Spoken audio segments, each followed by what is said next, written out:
Hey guys and gals, how are you? So the next video series you're going to be watching is putting the RideTech StreetGRIP front suspension on Grandpa D. And it's on already, so you guys can see that. I really like the ride height. I thought it was going to be sit a lot higher, so I'm glad it doesn't. It sits the perfect ride height for me that I'm looking for, so you guys can see that. So there we go. So it sits nice and low, but not too low. Yeah, I just really like it. But I did forget to shoot a little intro before you watch the next video. And the next video is some of the problems I ran into. All in all, the kit is really easy to install, with the exception of getting the Delrin bushings installed into the control arms. So that's the hardest part you're going to have. Other than that, everything else super easy. One thing you don't want to do though is if you have long tube headers, they will not work with this kit because the bushings, the Delrin bushings on the lower control arms protrude out, and they protrude right into where a long tube header would hit it. So unless you want to torch the header and beat the heck out of it. But yeah, so all that work you saw with me working on the stage 8 fasteners, yeah, had to undo it, take the headers out, order some new shorties. I still haven't put the shorties on yet. I'll probably do a little video on that later, but the next series you're going to watch is the process of me putting in the RideTech suspension, and this summer I'll be doing the backside of it, and I've talked about that a bunch. So yeah, enjoy it. If you want to check it out, please keep watching. And I would also, there's a plug for Rusty Wrenches. I know I always do that, but he did a fantastic job doing the exact same thing. So thanks guys for checking it out, and enjoy the rest of the videos. Okay, to say that I'm frustrated would be an understatement. This feels like I take 2 steps forward and 25 steps back. All right, so when I had the guys put in the bushings, they didn't push them in all the way. So used the impact, pushed them in. I think I went too far on one side. You guys can see there's a gap here and not on this side, but the bushing did go in all the way there, and it is in all the way. Well, it's not in all the way over here because there's a little bit of a gap right here. So anyway, that's kind of frustrating. And once you get them in, I mean, this is tight.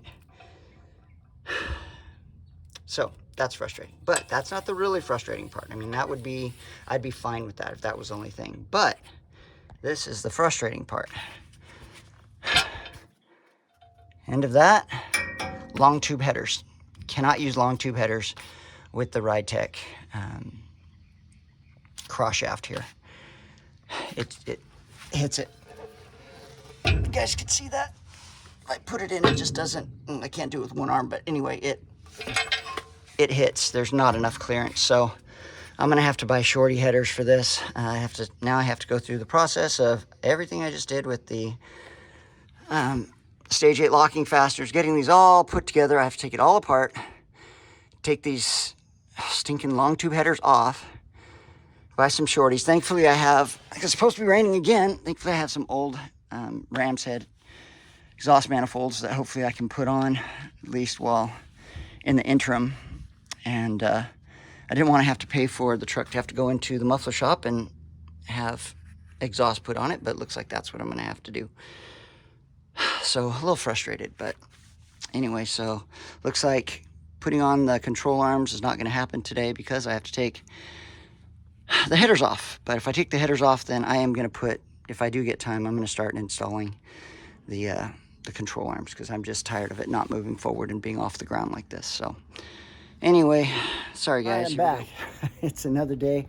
It's got to be weeks later. I don't even remember. The last video was a couple weeks back. So I thought I'd show you guys what I got done and what I'll be working on today. So still working on the RideTech StreetGRIP suspension in the front, and I got the driver's side put on. So let's check it out. All right, here we go. I will, at the end of all these videos, show everybody the parts and the list of things I had to get as well. But yeah, so got the driver's side all put together, and got the Fox shocks put on, and the progressive spring, and all the powder coated parts, everything torqued down. So pretty excited. The hardest part, I think, to this whole StreetGRIP system is getting these Delrin bushings pressed in. This one, believe it or not, is pressed in all the way. You can see right there it's coming through, but it's not flattened out right there. That side went through. I tried to even it out as much as I could on each side, but yeah, these bottom ones inside of the control arm, had to have them pushed in or pressed in. I think that's the hardest part of this whole thing. So RideTech did an amazing job putting this together. Their instructions need a little bit, but just go to Rusty Wrench's website or YouTube channel. I'll include a link I always do at the bottom of my videos to his channel. He does a really detailed description. He goes through, he does the exact same thing that I'm doing, where he put the street grip on his truck, but his is a short bed, and he had to do the leaf springs to trailing arm conversion like I will have to be doing. I'll probably have that done this summer. So all right, so just thought I'd show you guys that it's coming together. The only thing I don't have in right now are the correct brake pads, and that's a rant I'll go off on with Power Stop later. I was on the phone with them this week and just not impressed, really not impressed. I hope I'm impressed with the rest of their products. I've seen them advertised a lot, and their price point's been really good. I have disc brakes on our Honda and some other things, and they work out really well, at least new rotors, that I got from them. It's a good price, got them on Rock Auto, but yeah, the way they dealt with the brake pads don't fit. They're actually too, I'll go into the rant right now. They're too thick. And so I called them and I wondered, I was wondering if I bought the wrong size caliper. I checked on Rock Auto, everything. These drop spindles from CPP are from a 73. So I made sure that everything matched, and matter of fact, they work on Rock Auto. It's the same numbers for 72 and 73. So who'd have guessed it? I made sure that the plunger was down, or whatever you call that, in the caliper, pressed down all the way down. They're just too thick. So I called the guys at Power Stop, finally got one of their tech guys. He goes, oh yeah, GM did a retooling on that. Yeah, our brake pads are too thick. It's like, okay. He's like, yeah, so? And I'm like, well, are you gonna refund, or are you gonna stop producing them, or let people know that they don't work with the 73 because they're too thick? And he just, it's like, I didn't ask him if they would stop producing them, or just afterwards, hindsight's 2020. I thought, well, why are they even on the market then? If they don't work, why are they selling their product when they know for a fact that it doesn't work because GM did a retooling on it and their brake pads are too thick? I don't know. He was just like, well, try to return them. Like, dude, really? Anyway, yeah, not too impressed with Power Stop for that. Yeah, a little upset. I mean, it's not a major big deal. I mean, they're only like $30, but still, it's like, come on, just take them off the market. If they don't work, why are you selling a product doesn't work? So anyway, kind of an irritation. But back to what we were. Everything's hooked up.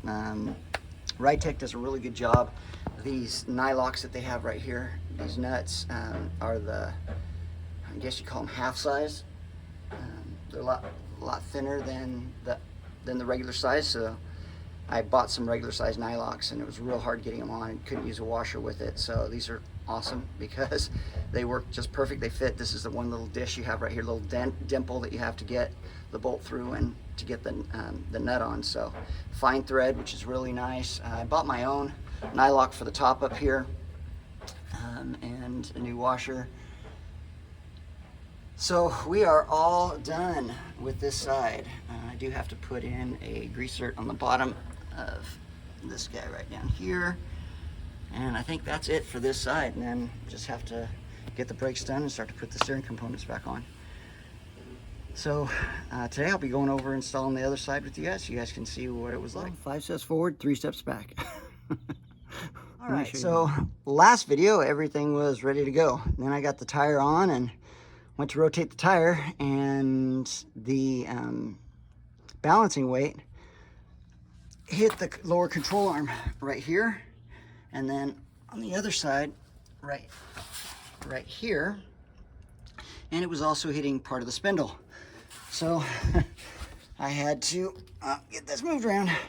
So I had to trim off, and I know this messes with the structural integrity of the end of the control arm, so down the road, if it ends up if I end up having problems, I'll probably have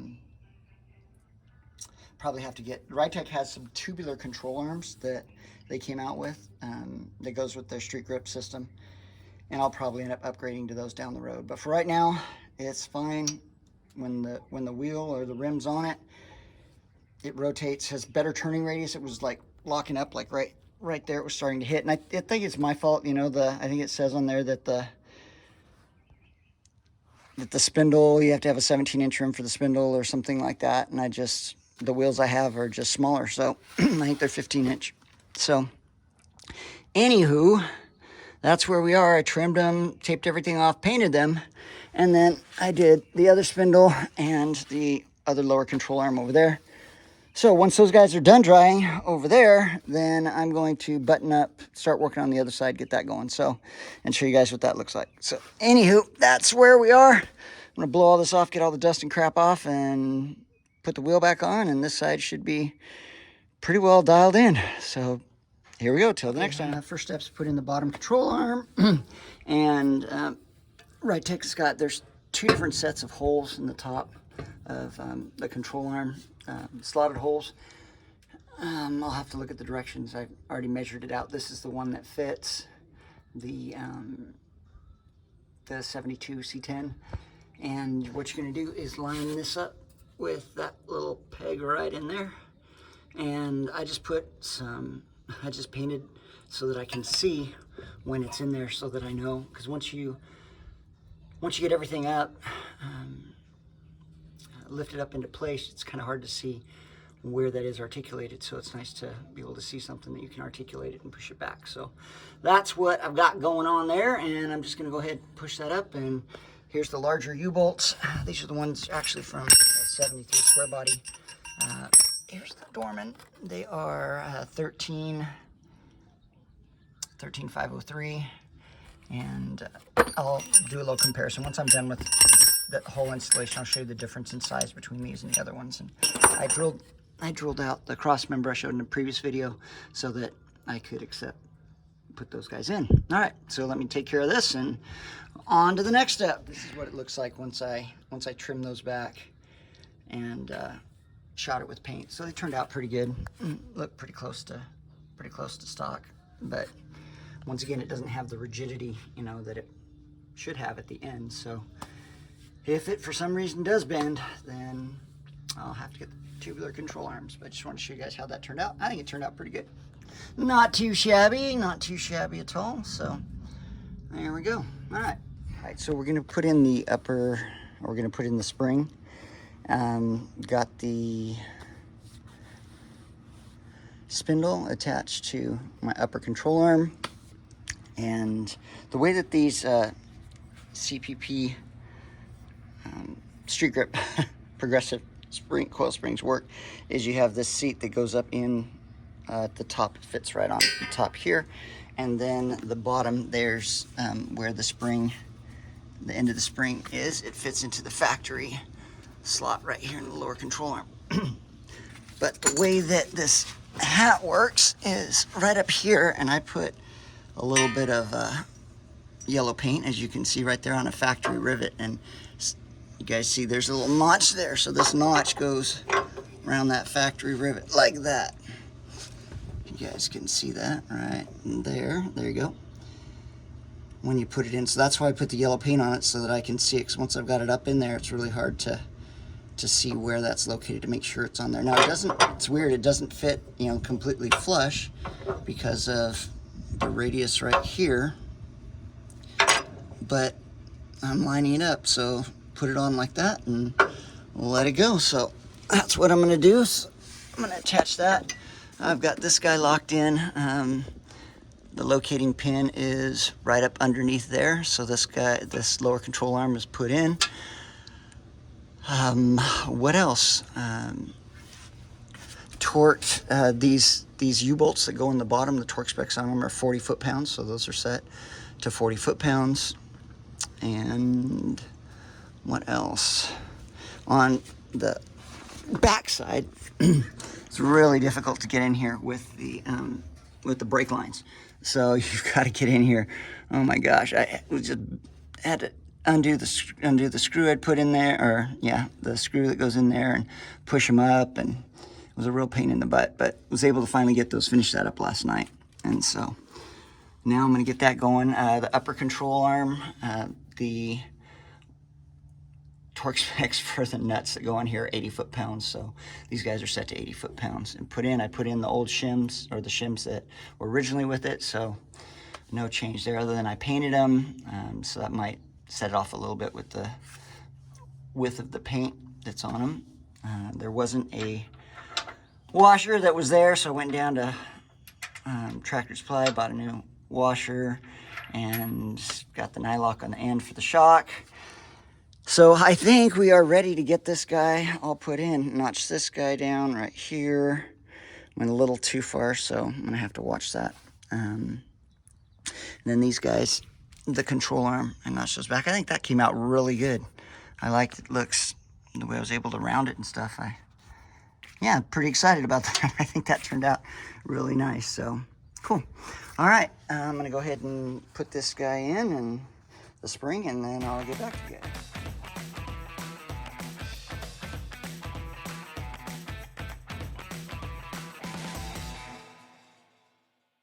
So here's the slotted out piece of the lower control arm.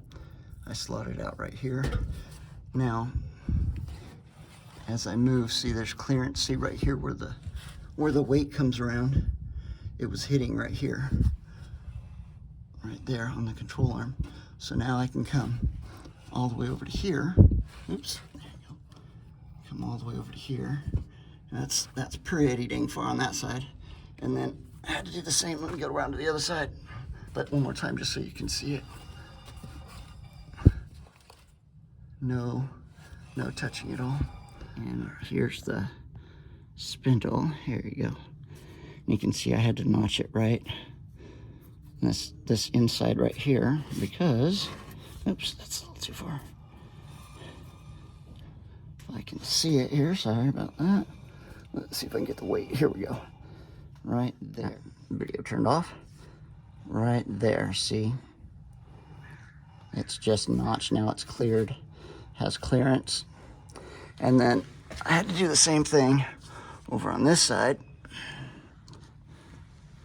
so that when I spin it, it doesn't hit the control arm. I can actually get a turning radius in. So that was that. So yeah, get that back down there one more time. All right, so here we go. Here's the counterweight. It's coming down right there. It's clearing now.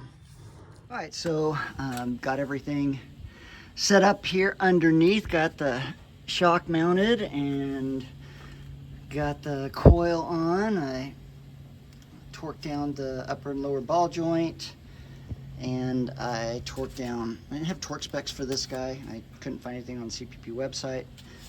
One thing that when you're putting this on, this bracket on, you want this, the bottom piece, it's going to have a curve in it.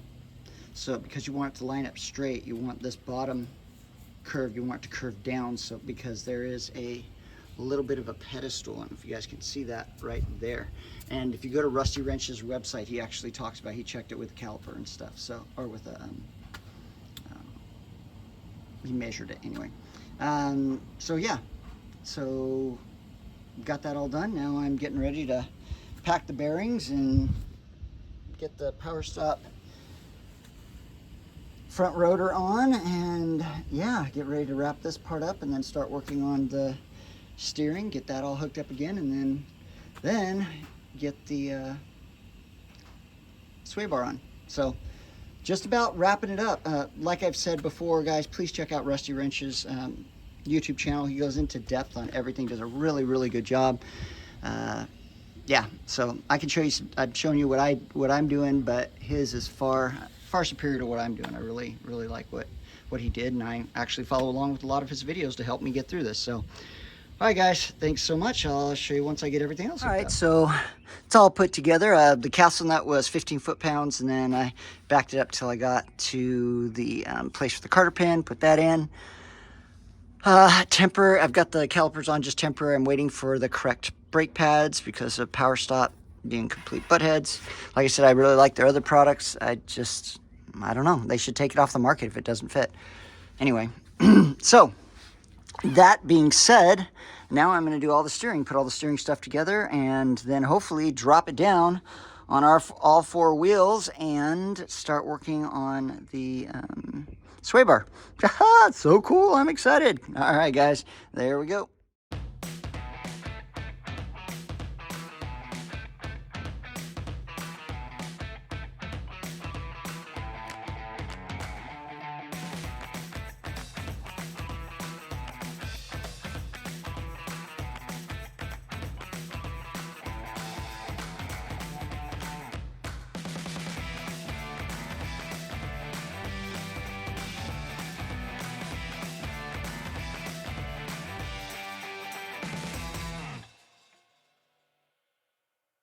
Hey guys, well, it's St. Patrick's Day and yay, I'm finally done with the whole RideTech StreetGRIP front suspension for 72 C10 Grand Prix.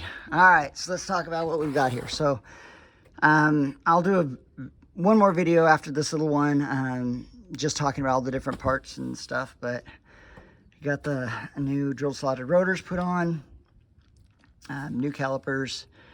Finally got brake pads that work. Everything's been powder coated, or a lot of things have been powder coated, not everything. Control arms up and bottom, cross member powder coated, PR15 on the frame, RideTech sway bars put in, RideTech tie rod, and these are Moog. Everything's Moog. So what do I still have to do? I have to grease all the grease fittings. I have 2 zerts down the bottom down here that I lost. I've got to find, so I've got to find those guys to screw them in.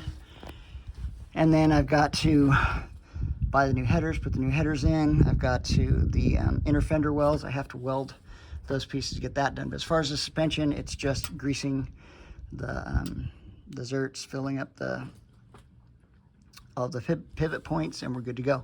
I didn't go over a video installing the RideTech sway bar. I'll go over that real quick with you guys. So since I already had a sway bar on, it was really cool. I didn't have to drill out the rivet, but there is a rivet right up here, right there. Get around here, if you guys can see that, right up in there where I'm pointing, where that nut is, or where that bolt is right there. So you need to, oh, there we go. That's a little easier. Come from underneath here, and you guys can see it right there. So you have to drill this guy out, and then there's a hole right here in the front, and then you put this bracket in. The bracket is facing with the tilted side forward. You put it in, don't bolt anything down right at the beginning, you know, just loosely tighten it.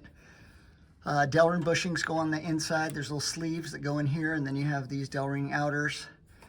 Put the pieces on. These little guys right here. So if you are getting your control arms powder coated, do what I didn't do. If you're using 15-inch rims, then cut back, recess the front and back of this, I don't know what you want to call that, just their support that they put in from the factory. They'll give your tire turning radius. You're not going to end up hitting it. Get the if you're not going to have a 17-inch rim, you're going to use like a 15, then get the CPP. I think they have a drop spindle. One of my buddies has got it for a smaller rim, so you might want to get that. It's because I had to cut this one back a little bit more than I wanted to on this side. Might end up having to get new ones. We'll see down the road. So the sway bar, I did have to, these bushings have little lips on them, and the bottom bushing I had to cut the top of the lip off, that little lip that fits in there. But once I got that, then I jacked up the control arm, everything fit in, screwed these up, used my impact. They've got a nylock nut on the end of them, on each of those, put them down 2 threads on each for each side, got it moved over. And then once everything was in place and these guys were locked down, my ends were locked down, then I went and tightened everything up here. And it wasn't that difficult, but, sorry. Side note, if you are getting your control arms powder coated, doing this, the other thing is there are these brackets right here that RideTech gives you that you have to bolt in. And I did mine a long time ago, probably last summer, maybe a year ago. So just drill the holes. Once you have the holes drilled, then once you put everything together, then you just bolt them up. And that's what the end of the sway bar fits into. Allows it to, and there's just 2 bolts that go in here, one here and one on the other side right there. Yeah, and then that's it. I should have taken a picture of the way that this steering bar is articulated. So came to the conclusion after watching a lot of YouTube videos and going on to LMC trucks, looking at diagrams. Looks like I might be totally wrong on this, but the larger it's cone shaped, and so the larger end goes towards the back. It does flare forward. The bar flares forward from to attach to the idler arm and the pitment arm down there. And yeah, that's about it, guys. Got everything in. Got the oil pan gasket put in. Hopefully it doesn't leak. We'll see. And everything has been, I don't know, I'm excited. And the ride height, I'll do another, I think I did a little video last time, but man, I wasn't expecting it to be as low as it is, and I really, really like it. I'd watched some, or I'd looked at the picture online, the RideTech picture online, and went, it's really not gonna sit that low. It looks really good, really good. Now I can't wait to get the back end done. So next thing is back end. I have to do the exhaust when I put the headers in, and couple minor things. Clean the engine up. My gosh, it looks horrible because the valve cover gaskets have been leaking, and I have new valve cover gaskets to get, so I'm going to clean the whole engine and everything. But one other thing that I am going to buy is CPP has a bracket that goes from this pre-drilled hole, this hole's already here, and it's a support for the shock to cause it to take the tension off of it. So I am going to buy that. I think they're like $50 for each side, but I'm going to buy that piece. And I think that's the last piece I'm going to put on the front suspension. And I think it'll be pretty much done. So there we go, guys. I am so excited. It took a while, but man, it just looks good. All that shiny new stuff underneath there. So pretty cool. Pretty cool looking under there. Seeing everything. So I'm excited. I'm gonna drop him down now, and then next weekend start working on the other little things I've got to get done. Like I said, I'll do one more short little video talking about the things, the little nuances I ran into, and some things that you might want to do. Thanks guys for checking it out. Woohoo! We got her done.